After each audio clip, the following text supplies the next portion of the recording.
Hey guys, I'm John Setzler. Welcome back to Man Cave Meals. Today I'm going to start showing you the Wicked Edge knife sharpening system.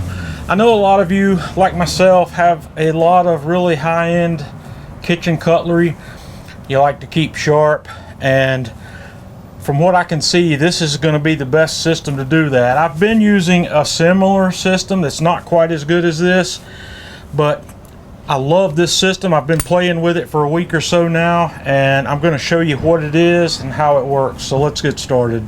The first thing I want to show you is the kit that I have.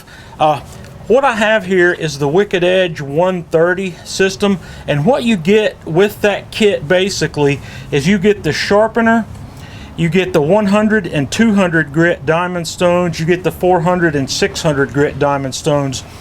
This is the aluminum base, which is an optional item. It does not come with a base. They have two different base options. They have this aluminum base that weighs about 8 pounds, and then they've got a granite base that's a little larger than this, and it weighs about twice that much if I'm not mistaken. But the kit comes with a template if you want to make a base of your own. And this base is just held on here with some Allen head machine screws, and it's very firm on there. So you do need a base for it to work, but they've got a lot of options to choose from. Now I want to show you some of the other accessory items I got to go with this. Some of the extra items I got to go with this kit, I got the 800 and 1000 grit diamond stones for a little bit finer hone. I've got the 5 micron and 3.5 micron diamond paste leather strops for putting a really nice finish on something like my pocket knives. I also got the digital angle gauge, which I will use in conjunction with this low angle adapter. I've got some of the kitchen knives I have, like the Dalstrong Shogun series knives, have about a 10-degree bevel on it, and this device elevates the knife in the sharpener to allow you to get to that low angle bevel. So that's kind of a necessity for me unless I want to reprofile those knives, but that's a good option to have. The metal arms that the diamond stones ride on don't stay attached all the time. They're real easy. They just twist into these holders, and you twist that into both sides. Being able to take these off when you're done makes it easier to store the device. The Wicked Edge comes with the tools you need. There are 2 Allen keys on here. There's one, this larger one is used to tighten the screws that hold the sharpener to the base, and the smaller one on this side is used here for micro adjustments on your blade angle after you've set it with the main adjustments on the rails here. The Wicked Edge 130 model allows you to select your bevel angles on these 1 degree increments, everywhere between 13 degrees and 35 degrees, just by loosening this screw and then sliding the rail and then tightening it back up wherever you want to stop. Okay, the next thing we want to look at is how you mount a knife in the sharpener. There are 2 sets of holes here, and you'll use the key to put it in. I'm going to use we're going to sharpen a chef's knife, which is fairly wide. So I want to put this set of pins here in the lower set of holes, and we're going to line that up there where that's touching, where the spine of the knife is touching both of those pins, and then we'll pull the arm down to lock that blade into place, and that's in there nice and firm. If I was going to sharpen something like a pocket knife here with a thinner blade, I would have started in the upper set of holes to get the blade elevated a little bit more, so we wouldn't have to worry about the stones hitting anywhere other than on the blade. And the next thing we want to do to get started sharpening is load our diamond stones up onto the rails. So these just slide on, and you'll slide them on both sides, and you'll orient the stones to which side you want on the knife. I'm going to start out with 200 grit diamond stone here. The 100 grit's a little coarse for this knife. It doesn't need to be ground that heavily, so that's how you would position that. I also already know that I'm going to sharpen this knife at a 15-degree bevel angle, so I'm going to position my rails here at the 15-degree mark, and I'm not too worried about precision and perfect angle bevels on this knife. I'm going to show you how to use the digital angle gauge on another sharpen. Now that we have our knife mounted and our stones selected, I'm going to use the 200 grit, and we're just going to use a motion like that on both sides.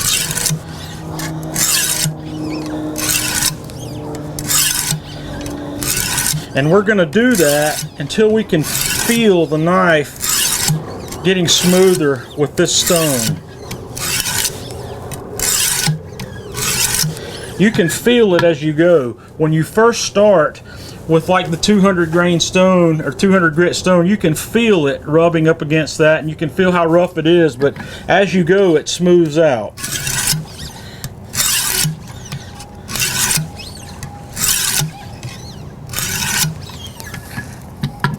And then just having a look, it looks like it's doing real well. I'm going to give it just a little bit more.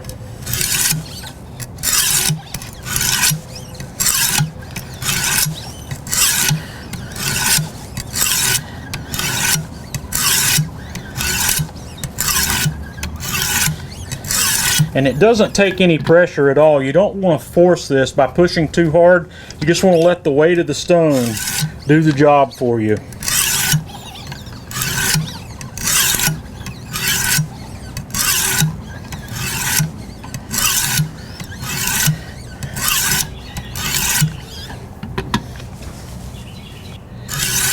And once that one becomes smooth, you want to have a look at it. Sometimes you can see it. You can see the grain. You can see the grind shape and depth of the stone. But when it's, like I said, when it starts to feel smooth, it's time for you to switch up. So we're getting ready to switch up and go to the 400 grit. Okay, I've switched up to the 400/600 grit stones, and we're going to do the same thing.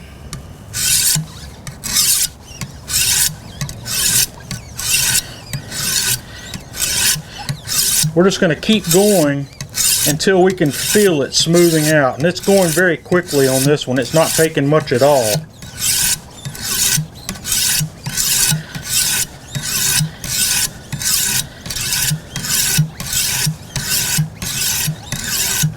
Then I'm going to have a look. I like to use my magnifying glass so I can see a little better. That's looking nice, and it's developing a really, really nice edge here. I'm going to hit it a few more times.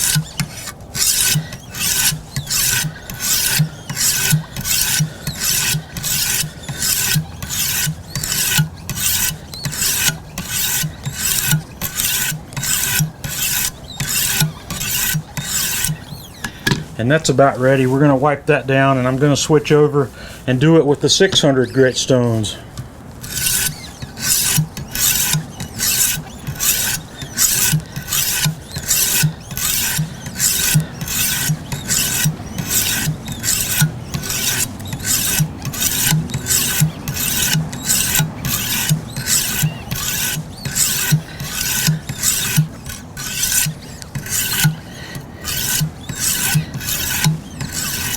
And then we'll wipe that down and have a look at that. It's feeling really smooth, really nice, and it has a really nice sharp edge on it here. I'm going to hit it just a few more times.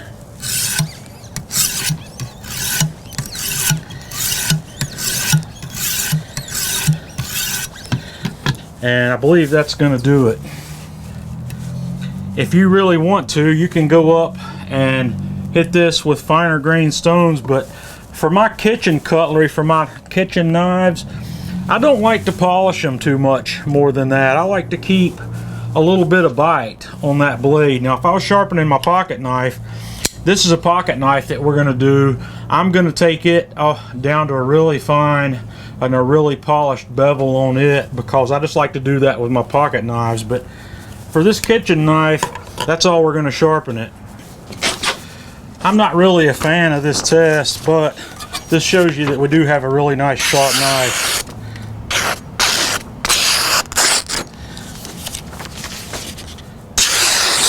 So there you have it. This is a really cheap kitchen knife, but it's a really good one, by the way, for the money. It's a 2O brand, and it's one of my extreme utility knives. So let's do some sharpening on this pocket knife. I've got here a Kershaw. It's not a really high-end Kershaw, but this blade's never been sharpened. Okay, I've mounted that pocket knife in there, and I use the guide to position it on the top holes where it's up just a little bit higher. And I've positioned both guides at 21 degrees. I like to use a wider angle on my pocket knives. I either use 21 or 24 because that wider angle, you can make it just as sharp, but it holds its edge a lot better. And since we're not slicing tomatoes or carrots or anything with a pocket knife, we want it to be able to hold that edge. Okay, I'm going to start this out also with the 200 degree because, like I said, the 200 grit. The 100 grit I only use if I'm going to try to reprofile or change the angle of a blade usually, or unless the blade is really seriously damaged, which is not the case here. So I'm going to start this one out at 200.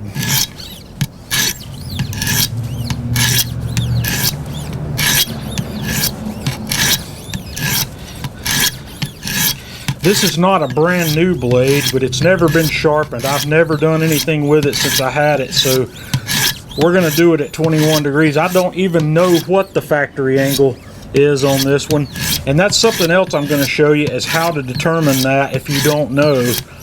But as I go, this one gets smoother and smoother.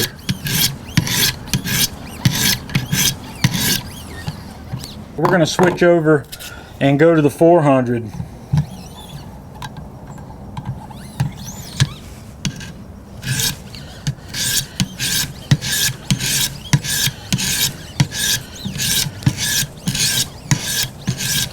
And once again, you can feel that become smooth very quickly. It does not take long. And I'm just going to wipe that off, and then we're going to switch over to the 600.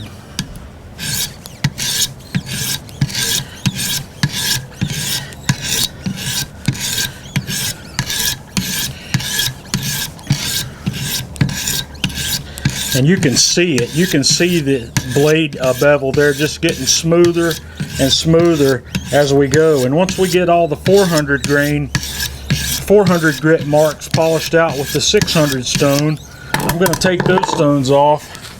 We're going to wipe it down, and then we're going to switch over to the 800.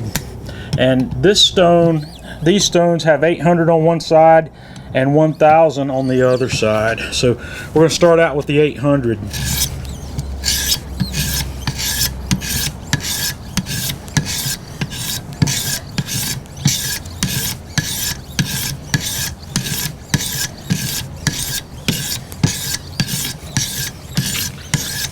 And like I said, this doesn't take but a few strokes. I can already feel that just getting super smooth. So we'll wipe that and flip over and hit it with the 1000. You should be able to hear a difference here in the grind as well.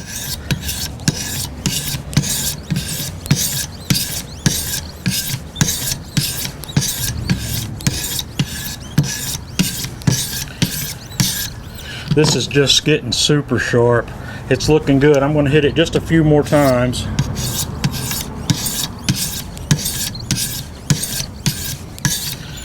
And that's about all we're going to go with the 1000. It's really looking good.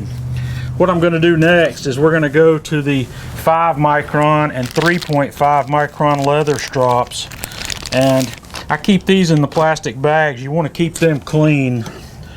I've already loaded these strops and some of the practice I've been doing, so we're not going to have to load them again, but they come with the material in these little syringes, and there's plenty of it in there to go a long way. So this is the part where we're actually going to polish. We're not really sharpening at this point.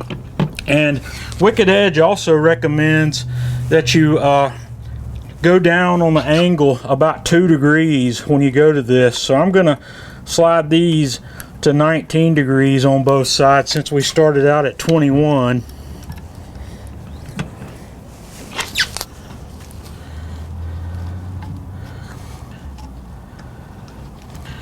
And we'll tighten those back into place.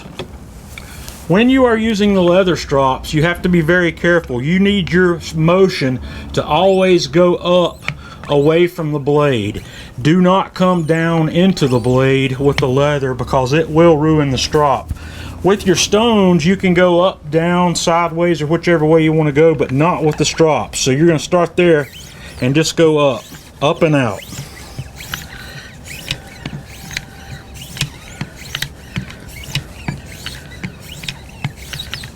And like I said, here you're not really still sharpening, you are polishing that bevel at this point. So I'm kind of watching it as I go, and we're going to give it a good bit of strop on this before we switch over to the 3.5 micron side.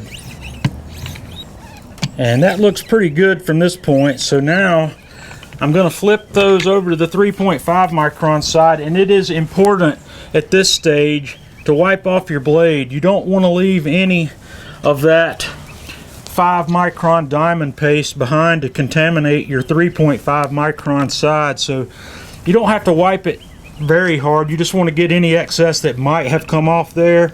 So then we'll flip over and go to the 3.5 micron and do the same thing, up and out.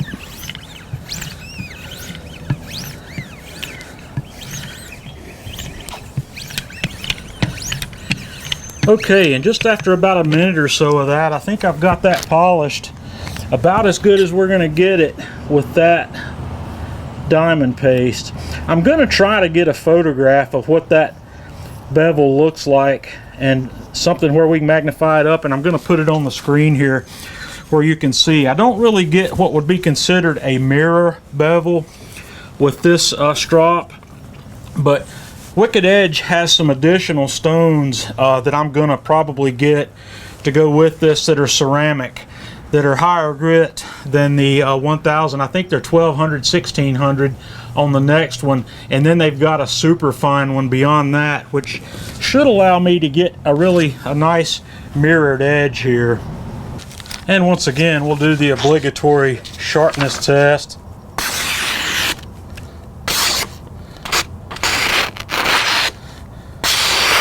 You know, that's extremely sharp, but once again, a paper cut test doesn't really tell you about how sharp a knife is.